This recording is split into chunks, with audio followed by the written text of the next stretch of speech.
And we are less than a day away from the New Hampshire primary, and the race for the GOP is now down to two people. Right now, it's between former President Donald Trump and former South Carolina Governor Nikki Haley. Florida Governor Ron DeSantis suspended his campaign Sunday, and while Haley hopes to pick up those votes that DeSantis left behind, some political analysts say those votes will now likely go to Trump.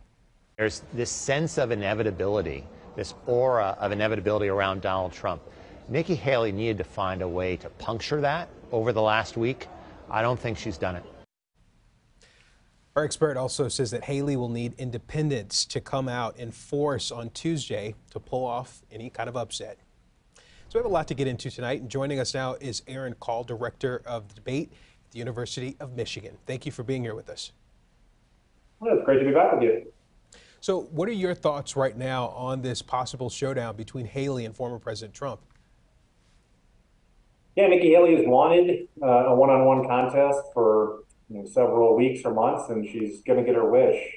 The polling indicates that a lot of DeSantis' supporters will go to Trump instead of Haley, given he's a little more conservative, and so she really does need unaffiliated voters, which is about 40% of the overall New Hampshire bloc, to en masse go for her. But all the latest polls show that Trump's still favored to prevail by about double digits, and it would be a pretty big surprise if she pulls the upset and gives her some momentum heading forward to South Carolina in late February. Yeah, the support for President Trump, very undeniable. What are your thoughts in terms of what Haley needs to do if she's going to stay in this, or do you think this is just going to be a clear win for the former president? I think he's likely to win, but she's setting up expectations, lowering them a little bit. Several weeks ago, was talking about shocking the world and winning. Now you've seen her and the governor there, Kristen Sununu, kind of downplaying those expectations, saying a real strong second would provide momentum going to South Carolina, where she's the governor for many years. So you don't necessarily need to win, but just a strong showing. Stronger than expected. If maybe it was a narrow single-digit lead, that's something she could build momentum upon.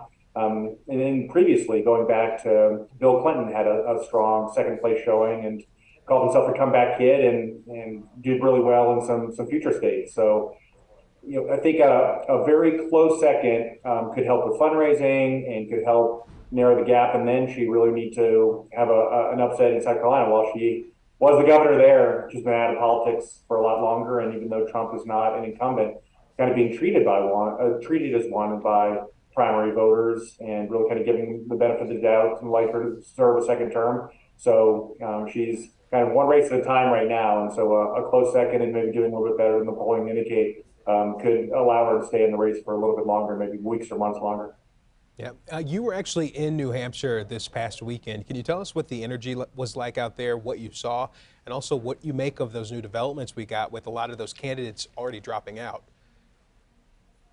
Yeah, it was. Everyone's very engaged, and you just couldn't miss politics or the race. Every advertisement, as the football games were on over the weekend, every advertisement was about the race, television, radio, and people are really enthused, and the candidates were doing barnstorming tours. Nikki Haley had about a half a dozen or so events every day, crisscrossing throughout the state, and so I definitely think the voters are motivated. They're expecting a very high turnout, maybe 300,000-400,000 voters, which would be a record. I think the last record was 2016, and we saw a little bit of. That wasn't the case in Iowa. Maybe had 100,000 voters. Weather kind of complicated that. It was really cold this weekend there, but the weather's warming up, and so that should help for turnout. And it'll start tonight about midnight in the kind of ceremonial town, and then go through mostly 7 or 8 o'clock tomorrow. And so expect a big turnout. A lot of independent, undecided, unaffiliated voters. One of the differences in New Hampshire is you don't have to be registered for a party. About 40% of the state is in that category. So do they come out and do they support Haley and have at least the potential for an upset or a closer than thought about race? Now, former President Trump has taken a very unorthodox approach so far. Should he win this and then go up against former President Biden as a director of debate, what do you think that could look like if we see those two on a debate stage again? Yeah, it's the last ones weren't that great in 2020, especially the first one in Cleveland was kind of marred by COVID and all the interruptions, and Chris Wallace, the moderator, lost control of that. Going back to the 1960s, we've had 2 or 3 debates in every presidential cycle. We skipped a few during Nixon and Johnson, but for the most part, you have 2 or 3, and they're very well watched. You could get somewhere between 60 and 80 million people watching them. If Trump gets his nomination quickly, it'd be the longest general election campaign ever, because normally it takes several more months to win the nomination.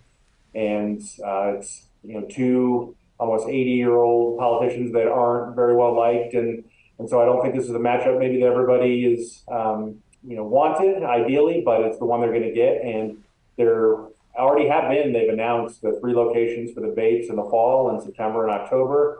But there's going to be a lot of controversy surrounding those. Obviously, Trump, as the frontrunner, didn't debate in the primary. Joe Biden has kind of questioned that and said that he hasn't committed to participating in the general election debates. And so there's going to be some gamesmanship on both sides. While Trump didn't want to debate in the primary, he's indicated that he really does want to debate Biden in the general election. He thinks that he shows some effects of aging and maybe make a gaffe that could be disqualifying. So he definitely want to do it.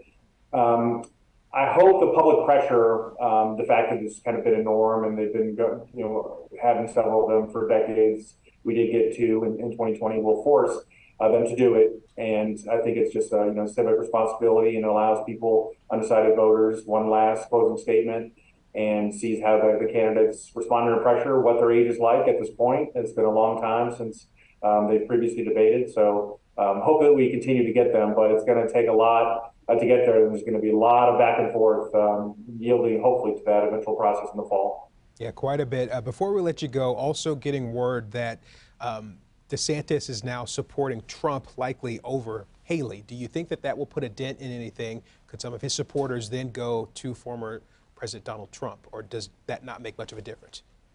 No, it'll make a difference in the margins. And Vivek Ramaswamy was also in the race in Iowa. He had about 8% there. He dropped out shortly after, endorsed Trump. DeSantis, unexpectedly, a little bit over the weekend, dropped out and endorsed Trump. And in some ways, they're kind of a slap in the face. Nikki Haley, Tim Scott, Doug Burgum, who's before the governor in North Dakota, who was on the debate stage earlier. And so the party's kind of coalescing around Trump. He's the expected nominee, obviously a former president, and many of them may be looking for vice presidential consideration, being in the cabinet. And so definitely, there have been surveys saying that DeSantis voters, by about a 2-to-1 margin, more likely to support Trump than Haley.